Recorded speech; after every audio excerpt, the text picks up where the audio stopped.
It was early in the morning for Volko as he sat on the deck of the ship, his legs crossed and his eyes closed as he meditated, the going merry moving against the tides of the ocean. Even under the cover of night, as the sun had been still yet to rise, while many of the other straw hats were lying asleep in their cabins, and their newly acquired friends in the form of Vivi and her giant duck, Karu.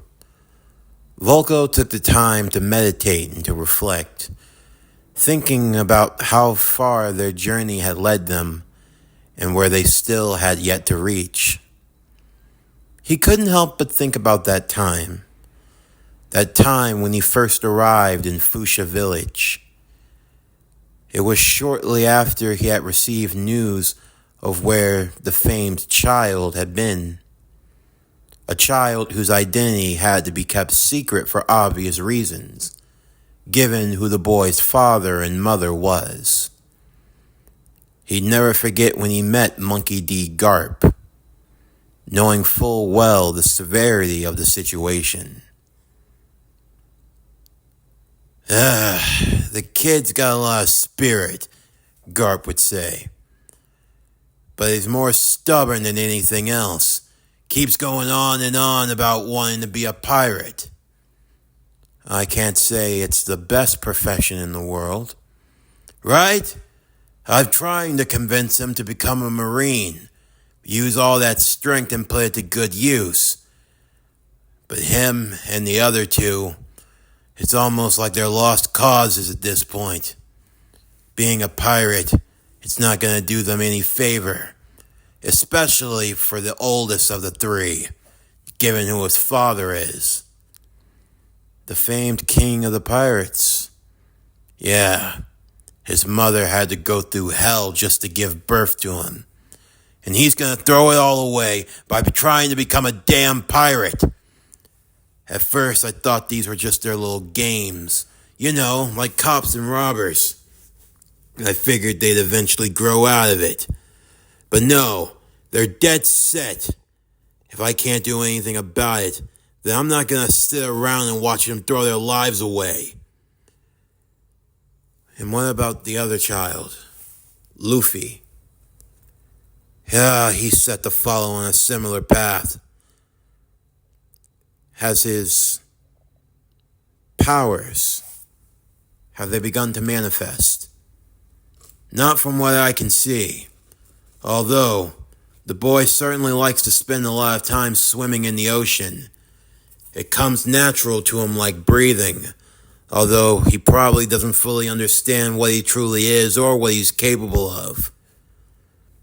I'm surprised that he managed to get all the way out here. Well, where else were you going to hide him? He wouldn't be safe in the Grand Line or anywhere else. That's why I really want him to become a Marine more than anything. With my connections, with my pool, I can keep him safe. He can just stay under me. I figure that'll be the best way for him to live his life. Being a Marine won't guarantee him anything, Garp, and you know that. It doesn't matter how loyal of a soldier you make him. The moment his true identity is revealed, the Marines would just as soon turn against him and slap a pair of sea prism cuffs on his arms and legs. And he'll be suffered to a fate worse than death. You know that as well as I. You know I do. But what I still don't understand is, after all this time, why do you continue to stay with them?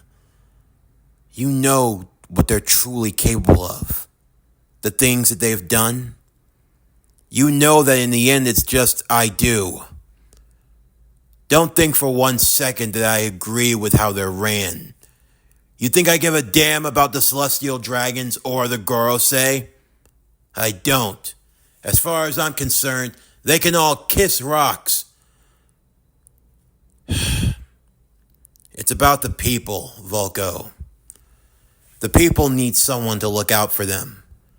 If the nobles aren't going to, if the Gorosei aren't going to, I have to. It's why I never became a fleet admiral. I knew that the moment I did, or I took any high position, I knew I'd be at their beck and call. This way I figure I can do some good, you know? I can look out for the people, while also being in a position of power to help when I can. I want to try to help, but I'm going to do it within the system. It's just how I was raised. And I see that your son followed a different path. It's not like I hate him for it. Why do you think I go out of my way to make sure that I don't cross paths with him? I can't say that I fully agree with the revolution, but I'm not going to be the one that tries to stop it. But pirates are bad news, all in the same. But not all pirates are bad pirates, Volko told him. You know that as well as I do. Yeah, but in the end, when you fly a Jolly Roger, you're flying in the face of peace and security. Even if you're a pirate that technically has committed no crimes, just being a pirate is a form of insubordination. It means that you don't stand with the system. And for better or for worse, if I have to pick between which of the two paths I want, a world with and a world without the system, I have to go with the system. I have to hope that I can change it, that I can set things right. So why did you call me now after all this time? I know that you've been in hiding and isolation, and I know that there aren't many of you left. Outside of the boy's mother, did you even know any other Atlanteans? Outside of the boy's mother, I haven't seen another Atlantean in well over 100 years. I can't say if there are any more of them out there. I do wonder, why is it that they go after your kind more than anything else? I know that they're not fond of fishmen, but even then, they don't give them nearly as much hell as they've given the Atlantean people. I mean, you're only the second one that I've ever seen in my life. Because of what we can do, our gifts, we have the ability to perceive the truth of the world. Because of that, we're considered dangerous, more so than mermen or fish people. And after the attack, I didn't think that any of us could make it. I knew of the boy's mother, so I kept myself in the shadows and watched over her to try to protect her. And after she gave birth and, well, all that's taken place since, I figured that I owed it to her to watch after her son. Plus, it'd be hard enough, considering that the boy's father is a revolutionary. It's as if fate was dealing him a bad hand from the very beginning, and now he'll never be able to have an ordinary life. Ha! Ordinary life. Like that'll ever be in the cards for men like us. The people of my family are far from ordinary, and we don't go out peacefully. But I called you here because I'm going out into deployment. I'm not going to be back here for a while. I need you to watch over him. Maybe try and get that pirate talk out of his head. I'll see what I can do. But if the worst should happen, if he really becomes dead set on being a pirate, then I want you to be by his side. Garp, you know that I wouldn't ask you of this if I didn't have a choice. I know that I can't stand with him, as much as it pains me to say. At least I'll feel better knowing that if he's out there in the world, he has you watching his back. He'll need you more than ever. You'll do more for him than I ever could.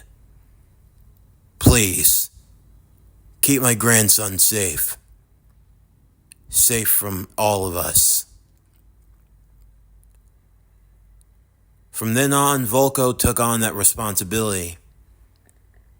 From 10 years of age, he trained Luffy for 7 long years, teaching him to harness and control his powers, his latent abilities as an Atlantean. And by the time he was 17 years old, that was when their adventures began.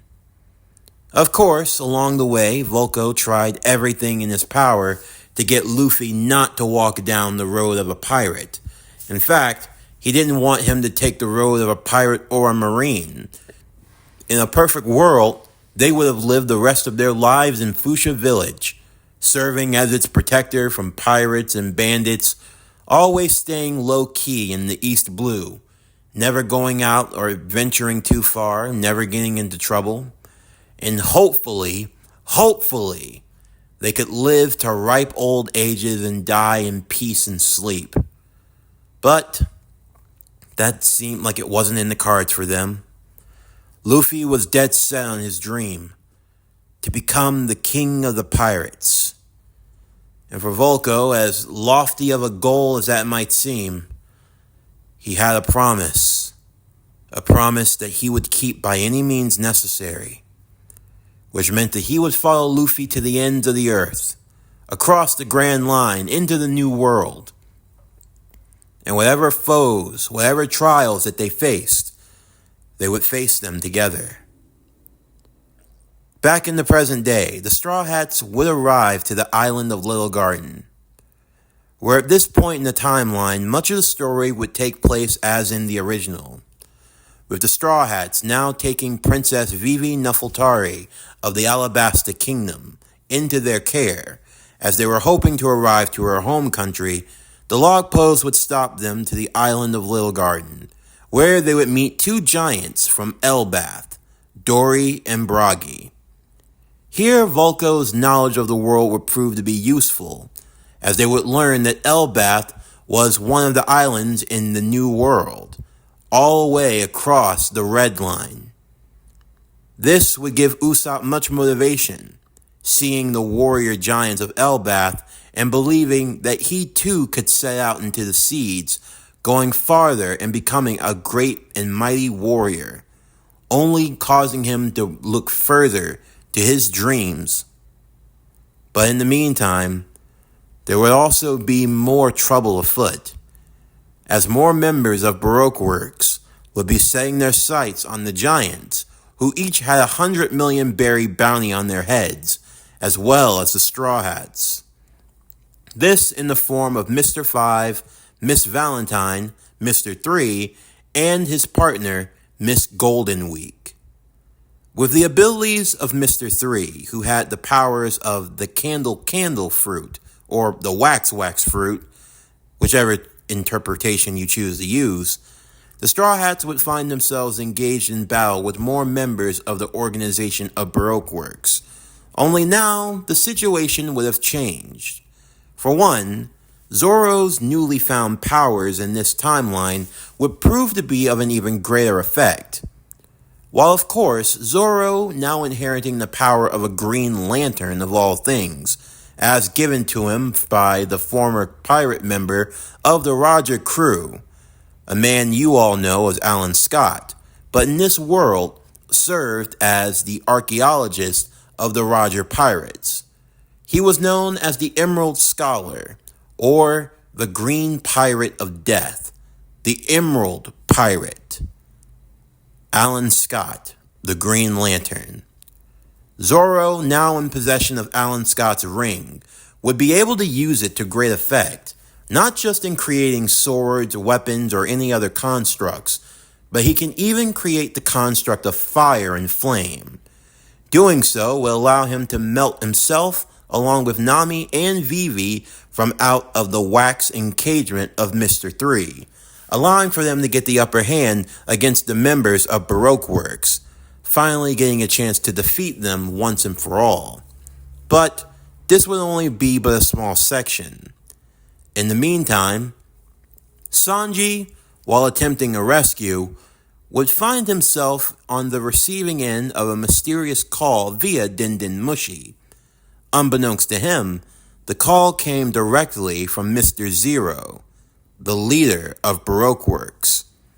It had been for specific orders to go to Alabasta, which was actually in his way a secret ploy of assassination, allowing for his subordinate Mr. 2 to easily take out Mr. 3, believing that he had been treacherous in his dealings, for lying about his success in killing Vivi and the Straw Hats, as well as the lie about giving the eternal log pose. However, this conversation would not be privy just to Sanji and to the mysterious Mr. Zero, whom they had come to learn was actually the warlord Crocodile.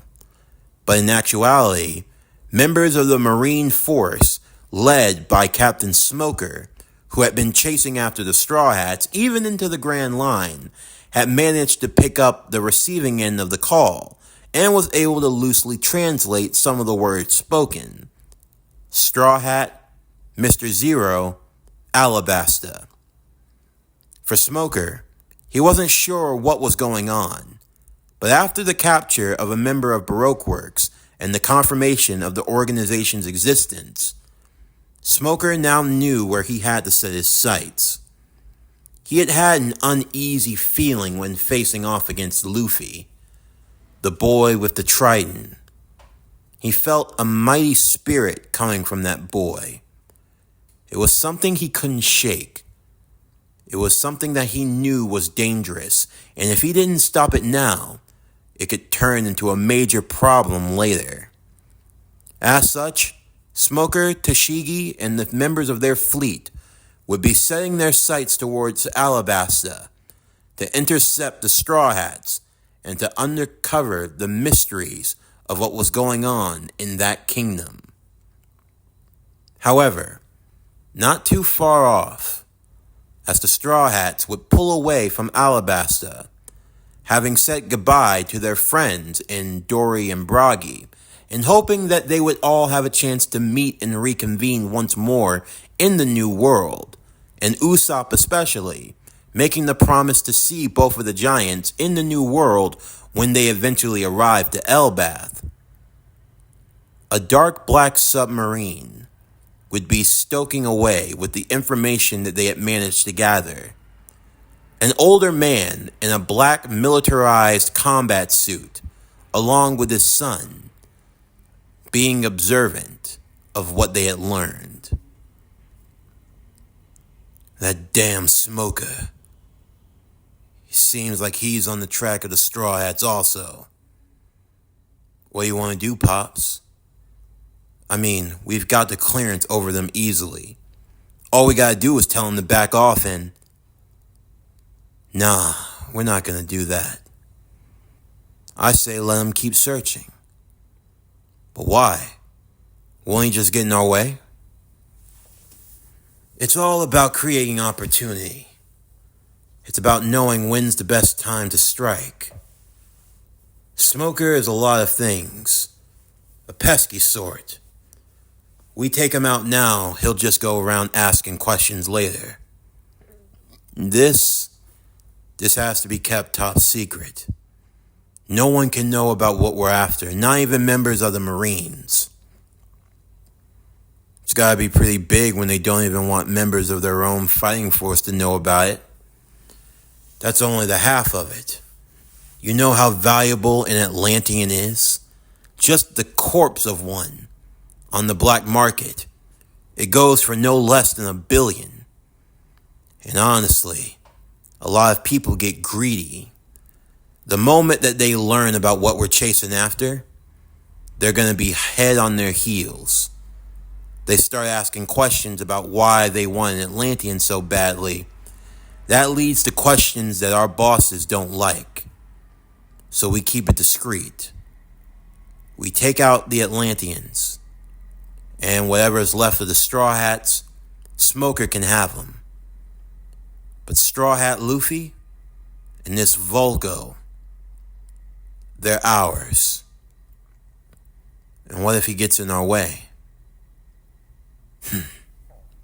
If that's the case, then we take him out. Remember, They don't control the seas. We do.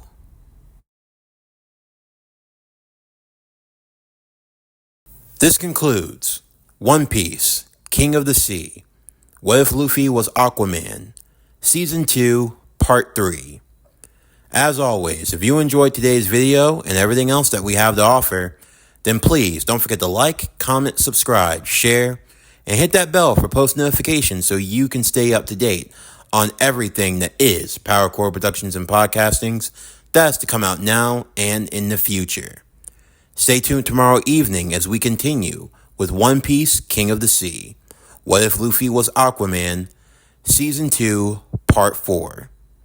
But anyway, that's going to do it for the end of today's video. I'm Javon Harrington with Power Core Productions and Podcastings, signing off, and I'll see you next time.